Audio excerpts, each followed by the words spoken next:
To chưa? Ui dồi ôi.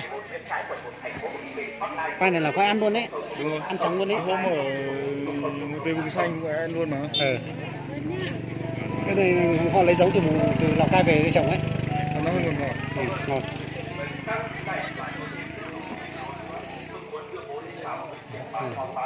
Đấy, luôn về. Trên này quy mô kiểu như cũng rộng hơn từ Tà Mông nhỉ? Rộng Đây là xô trong đây này. không. Rộng thì nó không được rộng nhưng mà nó chọn được cái chỗ này là rộng này. Chợ thì nó rộng hơn. Chợ của nó rộng hơn. Cái đây nó làm tất cả toàn bằng gỗ hết này.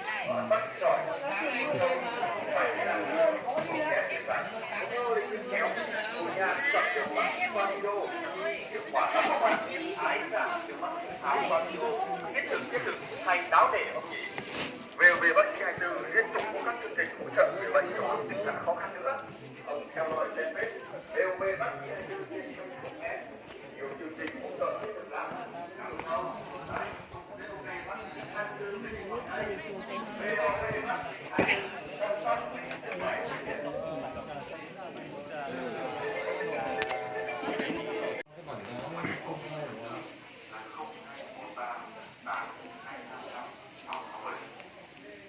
Thế là chủ nhà là ngủ luôn ở trong này. Vâng. Khách là ngủ ngoài này. Vâng.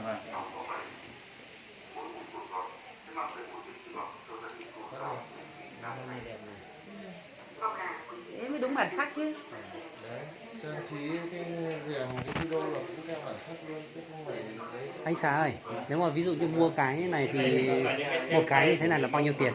Cái này ấy, Vâng. riêng cái này Tất cả tất cả ấy ạ, tất cả không tất cả. Vâng, tất cả ví dụ như từ đây đến đây này. Tất cả cái rèm này luôn này. Vâng, cái này là nếu mình mua tất cả những cái này thì nó chỉ khoảng 2 triệu đấy. 2 triệu à? Vâng. Nó tính theo mét thôi. 2 triệu. Các anh ở bản người Mông mình thì chắc cái văn hóa Cái này thì rất nguyên sơ. cái này là tự thêu chứ đúng không Vâng, anh? cái này thêu mà. Thêu xong mà ghép vào đúng không? Vâng, Ghép thêu xong rồi mình mới bắt đầu ghép vào miếng này cây rồi. miếng này là mình mua rồi. Nó đắt là đắt. Đấy, Than Nguyên chúng em là cũng đang hướng tới học cái mô hình như thế này này. Tất cả các cái rèm ấy là Và mình là dân tộc gì thì mình Trong dùng trên rèm mình đấy. đầy Vâng. cái ấy mà đúng không? Đây có những cái bà con theo được. có. Cái này có. Bây giờ là con đường khu sơ tức là trên này là tham gia Là những cái vật liệu mà để Chính là móng đá rồi cái đèn các thứ hay những cái chỗ để điện thoại, tất cả các thứ thì anh em ở trên Tây Hồ cũng cố gắng sẽ sử dụng bằng những cái nguyên liệu tự nhiên. Có thể là bằng tre hay là có những nhà thì làm cái quả bầu ấy. Đây là những cái nguyên liệu sẵn có của người Mông ở trên địa bàn này. Rồi chúng ta có thể đi nhanh một chút. Các bác lại ra